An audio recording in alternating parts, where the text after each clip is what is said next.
Rappelons-nous qu'en nous, rien n'est absolument pur. Nos motivations sont forcément teintées par notre histoire, notre psychologie. C'est une des formes du refus de ses limites que de poursuivre une rectitude totale, de vouloir être sûr que ce qui est vécu vient uniquement, pleinement de Dieu.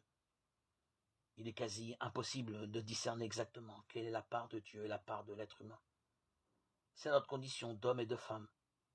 Vivons là dans la paix du cœur. Il est destructeur et faux de penser que le passé est gommé sans valeur.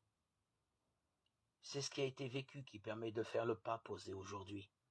C'est souvent bien lent, mais le temps fait partie des limites qu'il faut accepter. Cette prise de conscience est l'occasion d'une purification de l'orientation de notre vie. La plupart du temps, nous la rechoisissons avec plus d'humilité, moins de passion. Elle est plus vraie, plus vivante.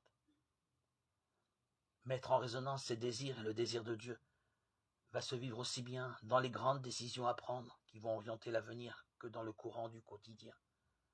C'est la façon de vivre des serviteurs du royaume, de ceux et de celles qui sont entrés dans une relation particulière, personnelle, avec le Père, le Christ, l'Esprit.